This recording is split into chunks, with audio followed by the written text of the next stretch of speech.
If there's one thing that the September 11th terrorists taught us, it is that blowback is a real thing. Let's do a deep dive into blowback. What's in the news with stories on encryption, First Amendment, death penalty, cop charged with murder, and government indoctrination center nonsense. And an Ancap Apps segment on a really easy way to use cryptocurrencies to buy and sell called Anypay. This episode is brought to you by ZenCash, now known as Horizen, a cryptocurrency that infuses privacy, anonymity, and security done right. Also brought to you by Free Talk Live, providing you with fresh, pro-liberty content 7 days a week on more than 180 radio stations across the country. Welcome to The Lava Flow, channeling the flow of information to the libertarian, anarcho-capitalist, voluntarist, and agorist community. Find us at thelavaflow.com. Here's your host, Roger Paxton.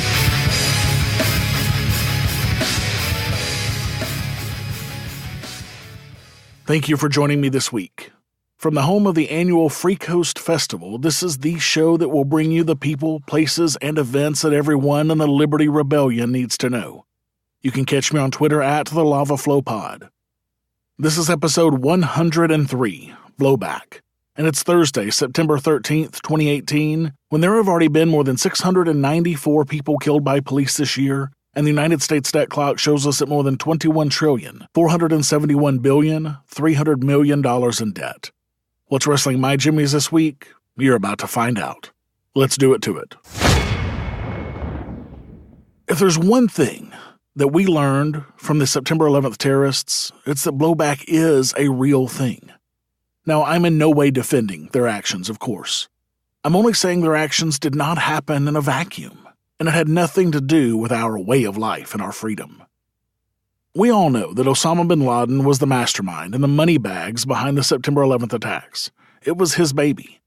This is why the U.S. looked for him under every rock they could in the Middle East until they finally found and killed him. So since he was the genesis of the attack, let's look at why he says he attacked us.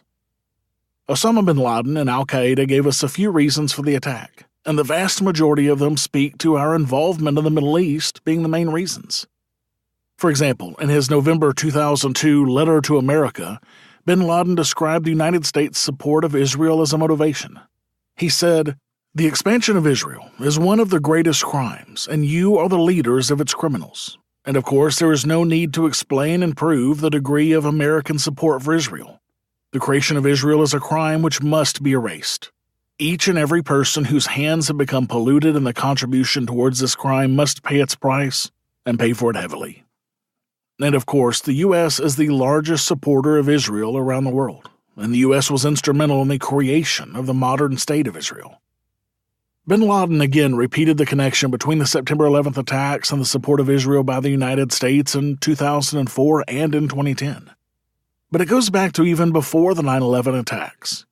In 1998, Al-Qaeda released a fatwa, or a ruling on a point of Islamic law given by a recognized authority, and that fatwa said, "The aim of the United States is also to serve the Jews' petty state and divert attention from its occupation of Jerusalem and murder of Muslims there.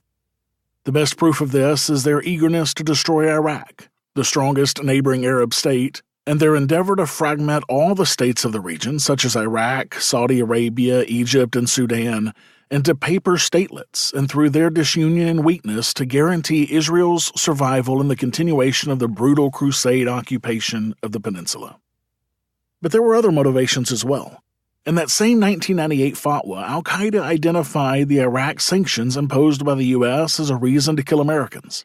It said, "Despite the great devastation inflicted on the Iraqi people by the Crusader Zionist alliance, and despite the huge numbers of those killed, which has exceeded 1 million, despite all of this, the Americans are once again trying to repeat the horrific massacres, as though they are not content with the protracted blockade imposed after the ferocious war or the fragmentation and devastation.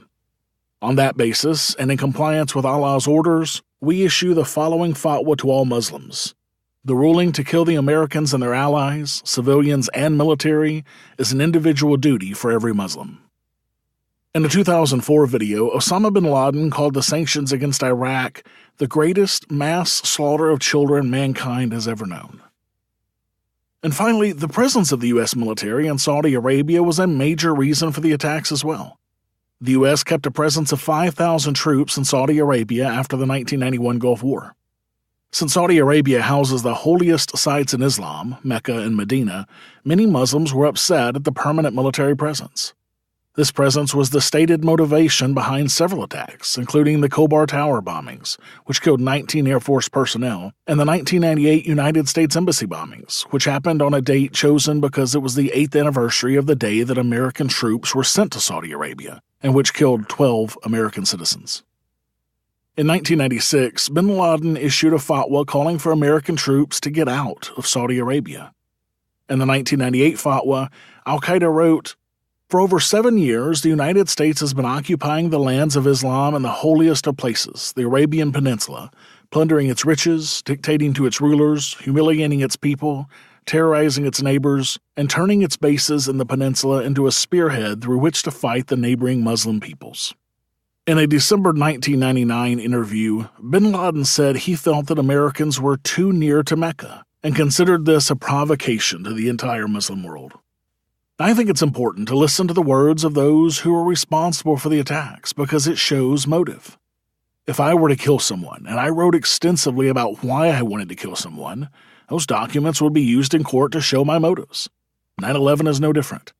Bin Laden was warning the U.S. for years with his writings and other smaller attacks before he finally attacked on 9/11.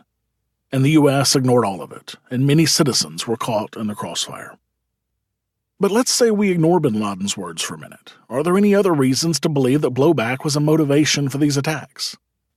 Robert Pape, an American political scientist known for his work on international security affairs, especially the coercive strategies of air power and the rationale of suicide terrorism, identified 315 incidents of suicide terrorism, all but 14 of which were classified as part of 18 different campaigns. These 18 campaigns shared 2 elements, and all but one shared a third. 1, foreign occupation, 2, buy a democracy, and 3, of a different religion. Mia Bloom interviewed relatives and acquaintances of suicide terrorists. Her conclusions largely support Pape's, suggesting that it is much more difficult to get people to volunteer for a suicide mission without such a foreign invasion. I mean, you don't see Muslim terrorists attacking Switzerland, for example. The vast majority of attacks have all been against foreign powers that have occupied Muslim lands. So it's clear that the 9/11 attacks join many other instances in U.S. history, where the U.S. was targeted because of immoral actions against other nations and peoples. The American intelligence community coined the term blowback decades ago.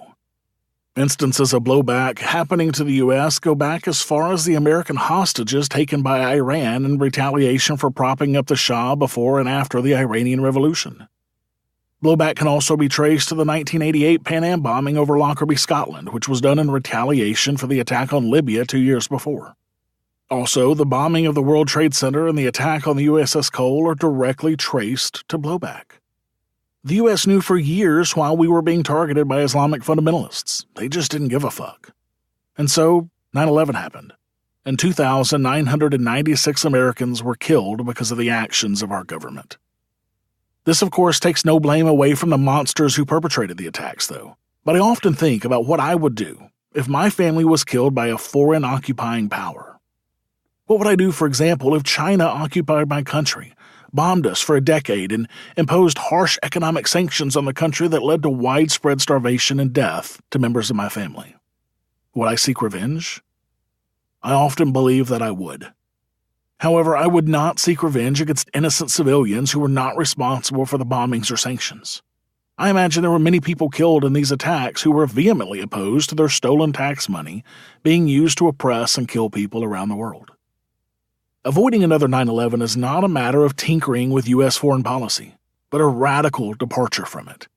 It's time to bring American troops home. The chaos that exists in Iraq, Afghanistan, Syria, Libya, and other parts of the Middle East will continue to exist once we leave. It might even get worse. But fighting the terrorists over there so that we don't have to fight them over here is not sound foreign policy when such men come here precisely because we were over there. It's time to stop the vicious cycle, as over half a century of America being over there should have taught us by now. Ron Paul told the American people about this in 2008, and yet most of them, including our rulers, keep their heads in the sand, ignore it, and hope it will go away on its own. It won't. Fuck U.S. foreign policy in the neck. Have you subscribed to the Lava Flow on iTunes or any mobile device yet? Then what's wrong with you? Go to thelavaflow.com/subscribe so you don't miss a minute of the show. And while you're subscribing, make sure to leave me a 5-star rating and review the show to help others find our podcast. thelavaflow.com/subscribe. Are those dry, boring, run-of-the-mill political talk shows putting you to sleep on your commute or at work? Are you ready for some fun? Look no further. Blast Off with Johnny Rocket is a Seattle-based podcast expressing viewpoints of free markets, voluntary exchange, badass music, wicked banner, and of course, drinking. The Blast Off doesn't shy from the truth, but always brings the party. Let's rock and roll, Raylene. Bring it on, Johnny. You can check us out at thelaunchpadmedia.com/blastoff. Again, that's thelaunchpadmedia.com/blastoff. Launchpad Media. Always launching ideas in your direction.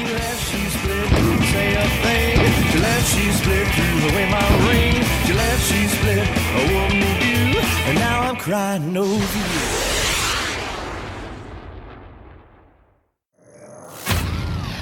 What's in the news? The news you need to know from a libertarian perspective. In encryption news, a global network of intelligence agencies wants easier access to your private and encrypted messages. In a barely veiled warning to tech companies, it is promised to make things tough for those that don't comply.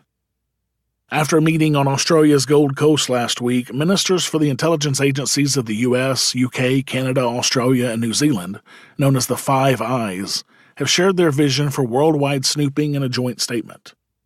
In the official communiqué, the ministers outline the importance of reading private messages in the fight against terrorism and crime, citing the urgent need for law enforcement to gain targeted access to data. The spy chiefs paid lip service to the importance of encryption for privacy purposes, but went on in another statement to call for increased powers to access private data. Cracking your files, they argue, is no more sinister than a patrol cop searching your vehicle or house.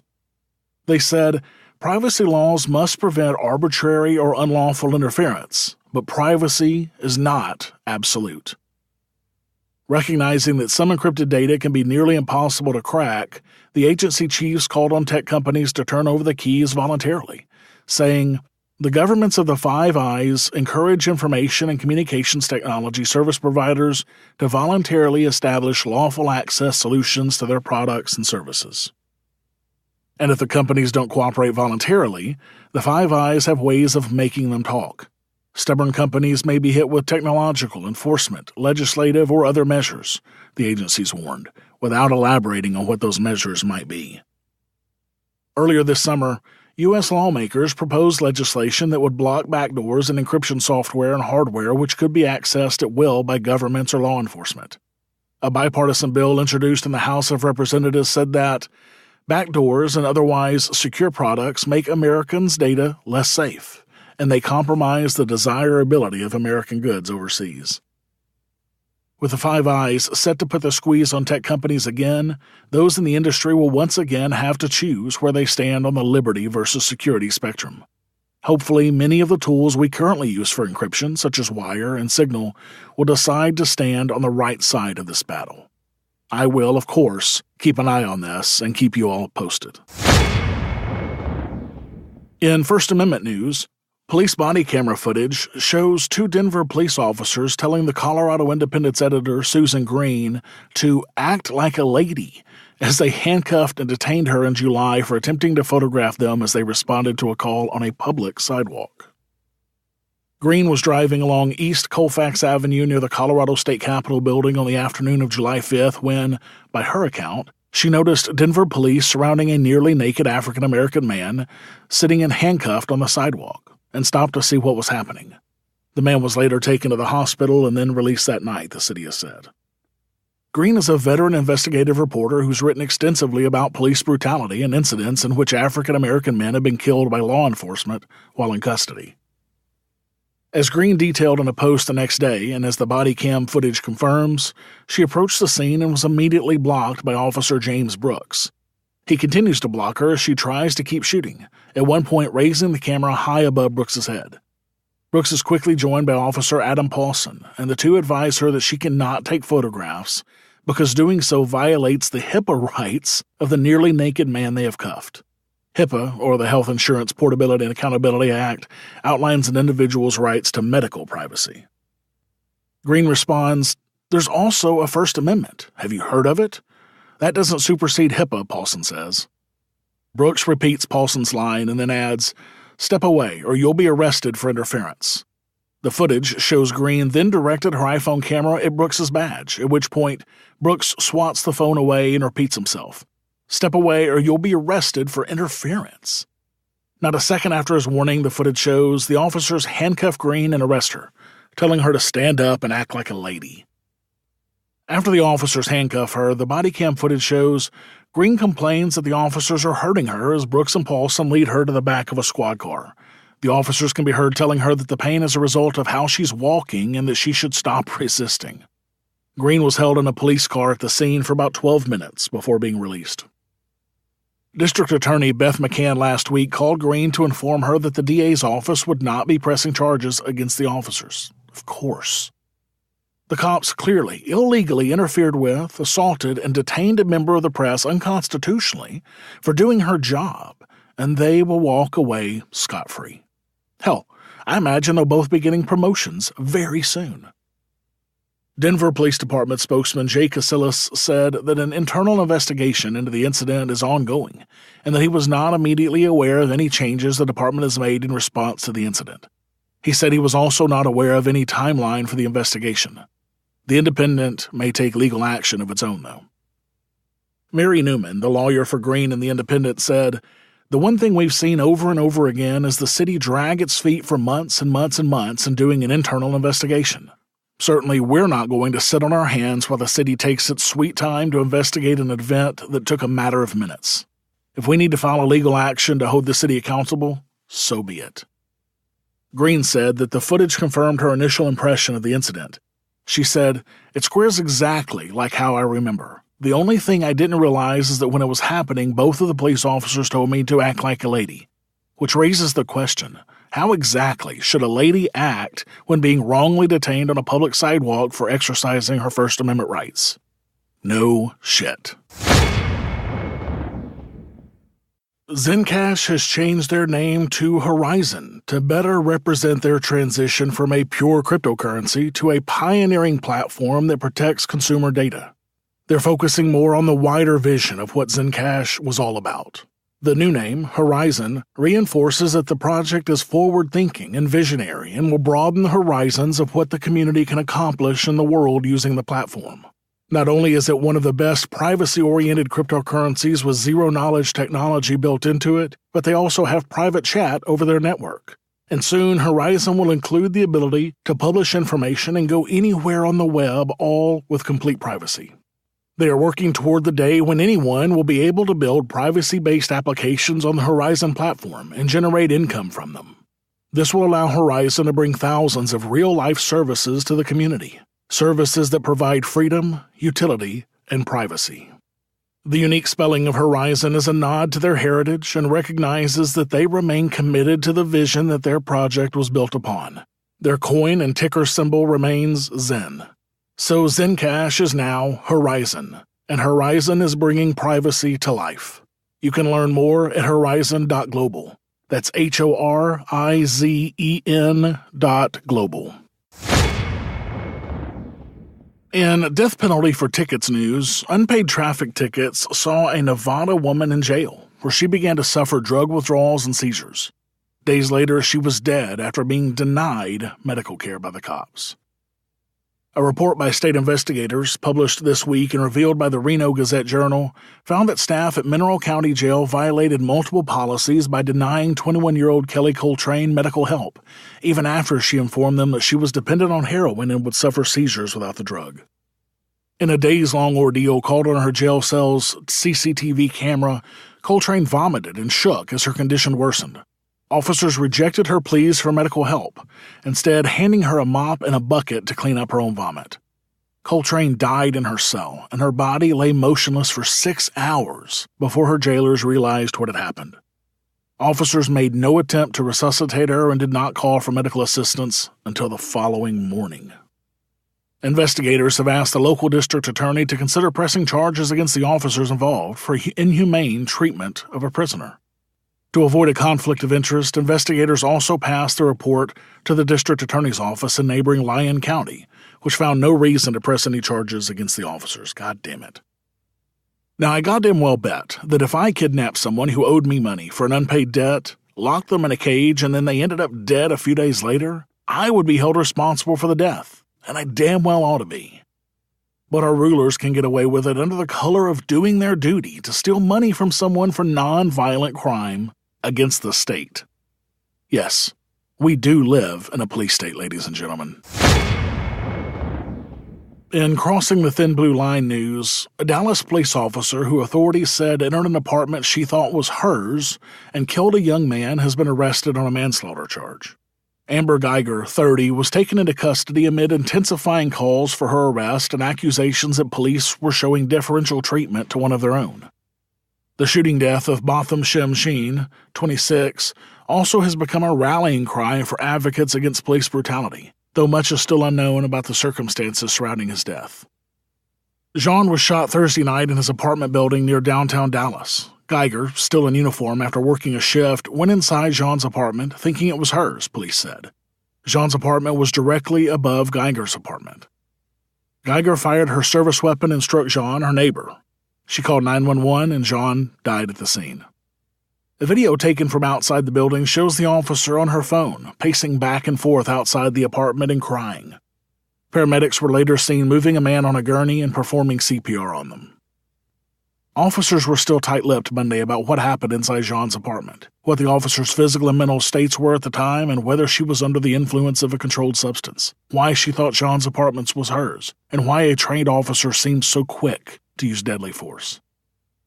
It also is still unclear why investigators held off for 3 days before charging Geiger with manslaughter.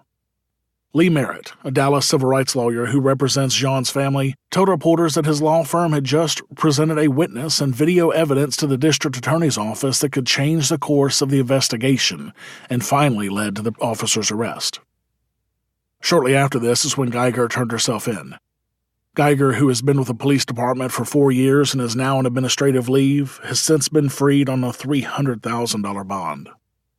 Again, here we have a case of an officer doing something that would get us immediately thrown in jail, while this cop gets to stay free for 3 days and is only arrested after calls by the community to make it happen and after evidence is brought to light not by the police or the government, but by the attorneys of the slain innocent party. I'm glad to see this cop go to jail for this murder, but the differential treatment again shows our rulers are treated by much different rules than you and I are. One of the largest reaching Liberty programs today is Free Talk Live, with a 3-hour radio program 7 nights a week on more than 180 radio stations across the country.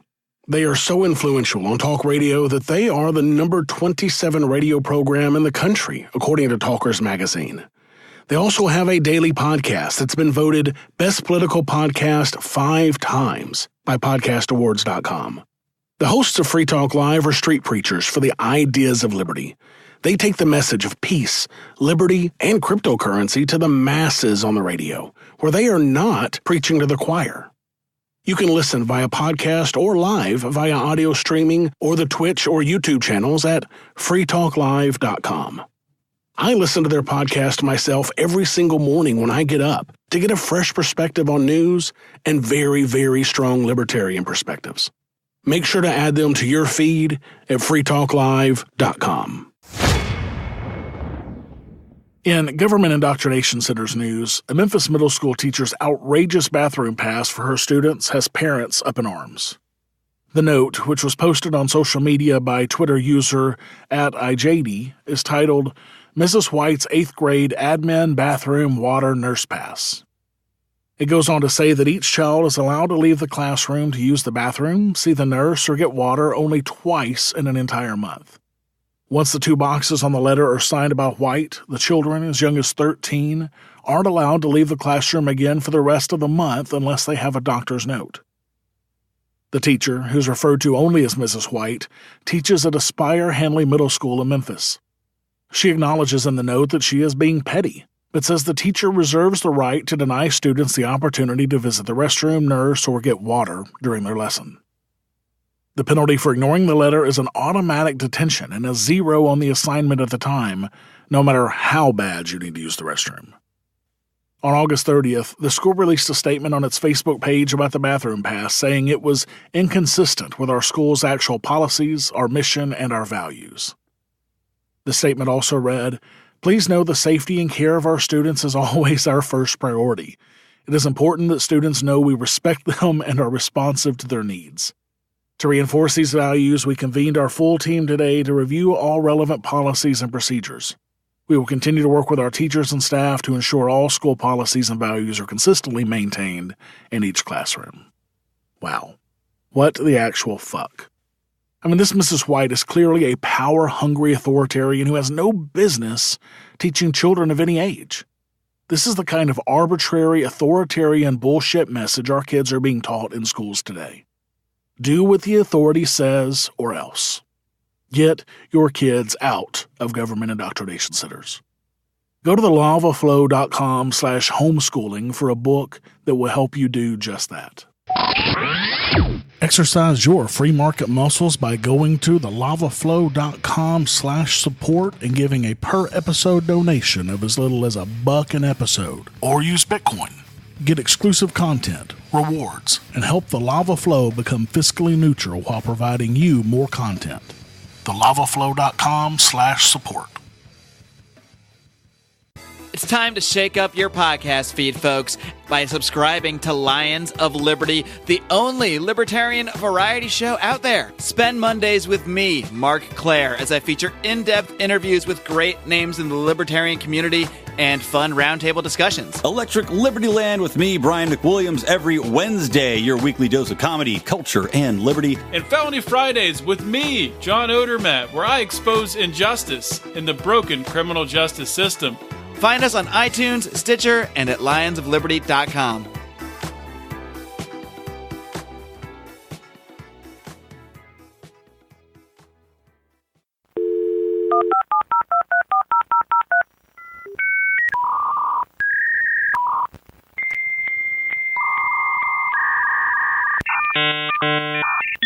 Ancap Apps. This week's Ancap app is a program that I've used many times here in New Hampshire to purchase things at retail locations across the state using cryptocurrency. The app is Anypay, and you can find it at anypay.global. I've used this to buy lunch, t-shirts, and several other things in New Hampshire. I could use it to buy theater tickets, eyeglasses and contacts, a Curiosities ghost tour, jewelry, yoga classes, ballet lessons, smoke and vape items, and many other items in Portsmouth, New Hampshire, very close to my home. The founders of Anypay.global are friends of mine, Derek J. Freeman, known for his documentary Victimless Crime Spree, and his partner Steven Zeiler. They developed the software and have been instrumental in the massive spread of its usage all over the world. It's being used in locations around the world, but its the highest usage is here in New Hampshire. The best feature of Anypay is how easy it is to use. It makes using and accepting cryptocurrencies easier than using a credit card. Currently, you can use Bitcoin Cash, Dash, Litecoin, Dogecoin, Bitcoin, Zcash, or ZenCash with Anypay, so it offers lots of choices. It's also very easy for businesses to get started using the product. All you need is a smartphone or tablet that can access the internet, and you're all set. The process to sign up and start using it is super easy, and you can immediately begin accepting crypto at your business. You can even get paid for setting up new brick-and-mortar businesses with Anypay. They need to be real businesses with a location where you can walk in, pick something out, walk up to the cashier, and pay for your goods or services with crypto, though. All you need to do to get this bounty for brick-and-mortar stores is set the business up to take Dash with Anypay and send them a bit of easy proof of it, and you get the reward. My understanding is that this bounty is as much as $500 per retail location that you set up. I've used a lot of crypto point-of-sale systems over the years, both as a customer and someone receiving payments. I've never seen one as easy to use, as intuitive, or as clean as Anypay. If you've ever considered accepting crypto at your retail location, I highly recommend you check out Anypay at anypay.global. You won't regret it. Thank you for listening to the show this week. As always, I need to thank my favorite volunteer, Jessica, for her help with the show. For the show notes to this episode, where I put links and other information that's been on the show, go to thelavaflow.com/103. I have no new supporters this week, but thanks to all of my awesome supporters, I'm at $271 per episode, or 54.2% of the way towards my next goal of $500 per episode. Thank you for all of your support, guys, really. Remember, when I hit this next goal, I will be upping the content I bring you from half an hour per week to a full hour. I know you want more content from me, and I want to give it to you, so add your pledge today to help me bring you twice the lava flow that you're getting today. So exercise your free market muscles by going to thelavaflow.com/support and giving a per-episode donation of as little as $1 an episode using Federal Reserve notes through Patreon or Bitcoin through Coinbase. I want to be able to bring you more content soon, so make sure to add your donation today to help make that happen. I also don't have any new Apple Podcast reviews this week, so if you have a minute and you want to hear your review read right here on the show, please go to thelavaflow.com/Apple and leave me a rating and a review. All the cool kids are doing it. Thank you to everyone who's left me a rating and a review so far. You guys rock. To all of you who haven't, can you guys help me out and go leave a review for me? Go to thelavaflow.com/Apple to do that now. Until next time, keep striking the root. Thank you for listening to The Lava Flow at thelavaflow.com. Don't miss an episode. Subscribe now at thelavaflow.com/subscribe. This has been a Pax Libertas Productions podcast.